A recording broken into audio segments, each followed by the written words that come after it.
I've now got over 400,000 miles on my 2016 Mazda 6 Grand Touring, and this car is in great shape. This is the original transmission, original engine, and I have never done a transmission service on this car. This car outside is still in great shape. It's got a few dings here and there.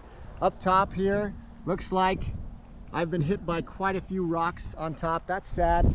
Of course, this has seen some rough miles. The interior of this car is awesome.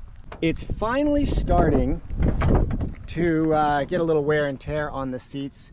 You can see right here on the front, that's kind of separating just a little bit. And right there you can see it's wearing just a little. But for the most part, this car is awesome. Still holding up really, really well. The seats are doing great after 400,000 miles. So 10 months ago, I recorded my 350,000 mile video, and I've done 54,000 miles since then. I actually hit 400,000 miles almost a month ago. Just haven't had time to make this video. So in my 350,000 mile video, I went over a lot about the car, the shape it's in, and just some of the minor maintenance kinds of things that I've done. But in this video, I want to go over all my expenses. Any non-routine maintenance that I did on the car, I want to go over that as well. So you'll be able to see basically the price of owning this car. And it has not cost me very much. Maintaining this car has been inexpensive for having 400,000 miles on the car. So I bought this car in 2017 and it had 45,000 miles on it. It was owned by a sales rep and he drove mostly freeway miles. So not a lot of wear and tear on the car when I got it. For sake of numbers, we'll just say that I've owned it for 8 years. It's a 2016, so it's an 8-year-old car. So the first non-routine thing that I had to get done on this car was on June 1st of 2018. I had 76,107 miles on the car. I had to resurface the front rotors. That was way too early. They should not have gone out fast like that. So that totaled out to be $129.34. On April 5th, 2019 was the next time I had something. I had 109,528 miles on the car. And again, brakes. I had to do brake service and the front brake rotors again. And again, that was too soon. $415.21 on that one. On January 30th, 2020, with 151,220 miles on the car, my Serpentine belt went out on the freeway. It's the first time that's ever actually happened to me, and I limped the car to Big O to get that fixed. That was $301.08. Now, a lot of people consider that to be routine maintenance. It was an unusual thing that I haven't had to do before, so I included it in this as non-routine maintenance. On February 8th, 2020, I had 152,532 miles on the car. And we had to warranty the rotors again because they went out too early. So we did a warranty on that and we upgraded to a better rotor. I don't know the brand. I could probably go back and find it, but I'm not sure what it was. So I just had to pay the extra, and that was $33.93 for the upgrade. So that rotor upgrade was a good decision because those next rotors took me 185,000 miles before I had to do anything with those. Then on March 4th, 2021, I had 203,198 miles on the car. At that time, I had been going through so many tires because I had 19-inch wheels on the car. That's what comes with the Grand Touring. And I was switching out tires all the time. It was every 11 months I had to get new tires. And that was really costly when you drive as much as I do. So I calculated it all out and I made the financial decision to downgrade to 17-inch wheels, which I wasn't delighted to do. I love the 19s. They look really good on the car, but it saved me a substantial amount of money. So I did that, and that ended up costing me $761.62, but it ended up being a really good decision. On March 30th, 2022, I had 269,129 miles on the car, and I had to get brake service done. That was about 110,000 miles after I had done the last brake service with the new rotors. So routine maintenance, probably, but I just considered it in here because it's not something that I normally do every few months. Then on April 29th, 2022, I had 272,988 miles on the car, and my Serpentine belt went out again. So that was about 120,000 miles on that previous Serpentine belt. And I had to fix an idler pulley that had gone bad. It was squeaking and it looked like it was going to fall off. So we replaced that as well. That was $404.77. On July 1st, 2022, with 285,524 miles on the car, I replaced the spark plugs for the first time. Now, Mazda recommends replacing them every 75,000 miles, which was almost 4 times that I should have done it, and I'd never done it yet, and the car had been running great. The mechanic just said, hey, you're at this many miles, you should probably get your spark plugs changed. Didn't even notice that it needed it. It was running great. At the same time, I did an emission system flush, another thing recommended that I had never done before, and I thought, you know what, I figured it might improve my gas mileage, so we threw that in there as well. That was $411.92. On January 20th, 2023, with 314,394 miles on the car, we were doing just a routine oil change, and the oil pan cap, the screw that goes in the bottom, the threads had worn on the inside, and so they couldn't screw it back in, and the only way to fix it was to replace the oil pan. So we had to get a whole new oil pan, turned into a big job.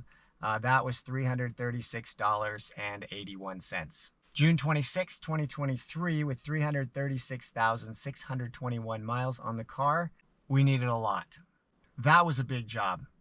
The suspension needed a lot of work. It was brake service, front brake rotors again, front quick struts, rear shocks, outer tie rods, inner tie rods, and that was a lot of money. It was a lot of suspension work, just stuff that needed to be done a long time previously, and I just never did it, and I could feel it in the ride. I hit every bump and I felt it. I just felt like I was hit every time I hit a rock, a pebble on the road. I could feel it. It was not comfortable. So I got all that fixed. That was $1,741.32. That was a big expense. Now, up until this point, I really hadn't had a lot of maintenance that needed to be done. It was basically routine stuff that I should have done earlier, but hadn't. But right up until 300,000 miles, I really didn't have any issues that were outside of normal issues. The oil pan was right after 300,000 miles, and this front end labor was right after 300,000 miles. So if you get rid of this car before 300,000 miles, you won't even have to deal with any of this stuff, most likely. Okay, the next major one was July 14th, 2023. And this I had actually noticed a year later in the previous summer, but didn't do anything about it. I just lived with it. I had 338,824 miles on the car. My AC was not blowing cold. I really only noticed it when I was down in St. George, where it's 110, 115 degrees in the summer. Usually it was when I was parked for a while with the AC going.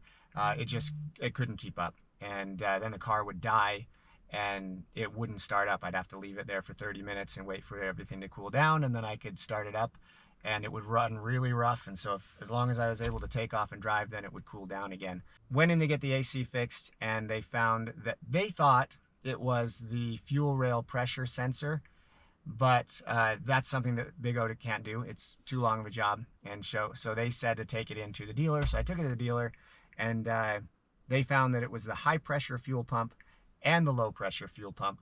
That was an expensive job. That was $2,177.44.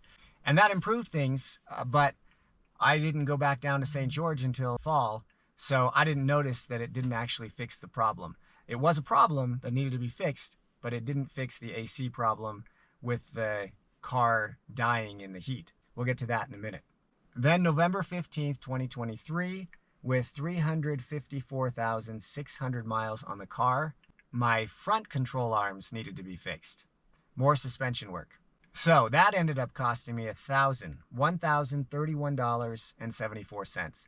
Another big expense. So at that point on the suspension, I'd spent over $2,700. Then something faulty was going on with the control arms. because I was experiencing the same problems I had had before. The reason we needed to get them fixed is because I'd hit a small bump in the road, and it sounded like my back tire had fallen off. Don't know why it was the back, because it was in the front, but it was so loud on the freeway as I was driving that every small little thing I went over, it just sounded like my car was falling apart and that I just left something on the freeway. So got that fixed, and then it still did the same thing. So that was November 15th, and I lived with it for a while, and I came back again June 1st, 2024, and they had to warranty the control arms because they were faulty. And then I came back 3 days later on June 4th, and again, they had to warranty the control arms. So they had to figure out what was going on there and get that fixed. Sometimes I still feel like I'm having the same kinds of problems. It's not like it was, but it still doesn't feel as soft and smooth as it should.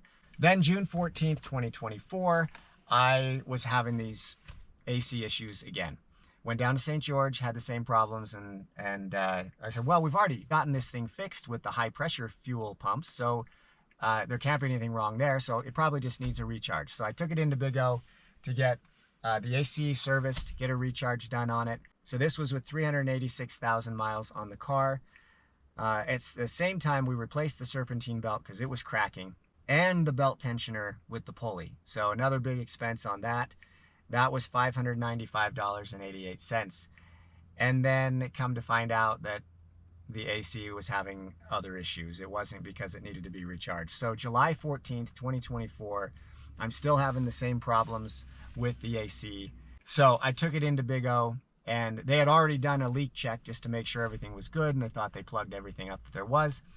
Took it back in, and they checked their leaks again, and they narrowed it down to the AC condenser, but they couldn't actually find a leak. They just figured that's got to be where it is, but they didn't do that kind of work at Big O. It was too long, so they recommended that I go to the Mazda dealership. So I went to Young Mazda in Riverdale again, and they did find that it was the AC condenser, but they also found a leak in the radiator. So they had to fix both of those things, and it wasn't just fill the hole in the radiator, they had to replace the radiator altogether.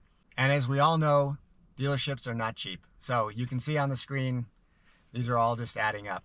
Total came to $2,386.85. That was a big chunk. So all told, at Young Mazda, just fixing the AC problems I was having came to about $4,500 to fix it. So that's it. All told, that came to $11,093.60. And as I said before, some of those things aren't really considered to be routine maintenance. Some of those brake costs that I had in there, replacing the spark plugs, you would just consider those to be routine maintenance kinds of things. So this number would actually be even lower if you were considering those just to be routine maintenance. Over 400,000 miles and only $11,000 worth of expenses looks to me to be pretty good. And I drive 50,000 miles a year, and in 8 years, this is the expenses I've had, $11,000.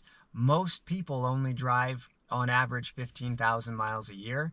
At 15,000 miles a year, to get to 400,000 miles, it's going to take you over 26 years for your car to get to 400,000 miles. And to only own the car for 8 years, your car would only have 120,000 miles on it. You wouldn't have even gotten to any of these high expenses. According to my chart, you'd have only spent $544.55 on outside routine maintenance. If you drove 200,000 miles a year, to get to 400,000 miles, it would be 20 years that it would take you to get there. And owning the car 8 years, you would have gotten to 160,000 miles. It would have cost you $845.63.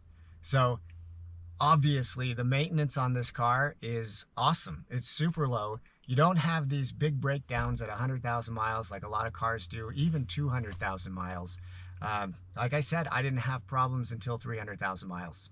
And almost nobody keeps their car that long. Most people are out of their car by 200,000 miles, maybe 250.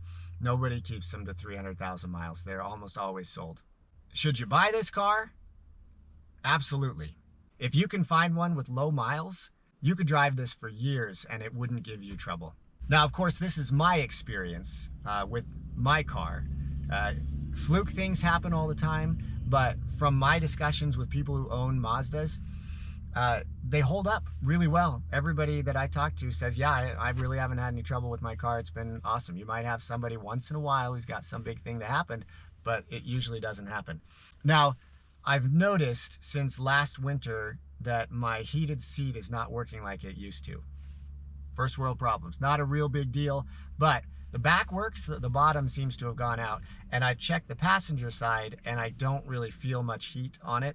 I can feel it a little bit in the back, but on the bottom it doesn't feel like much. I haven't looked at those to see what we can do about it, but that's something I just noticed that happened.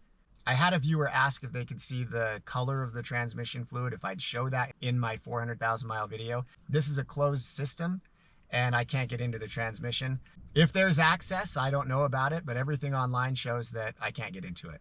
Now, one of the things that's come to my mind since I made that 350,000 mile video is why the longevity of my transmission, why I haven't had to have any service done on it. Now, they say it's a closed system and it should be a lifetime thing where you don't have to do any service on the transmission. And that very well may be the case. But transmissions still usually go out before 400,000 miles. Now, I exclusively drive in manual mode, pretty much exclusively. It's 99% of the time.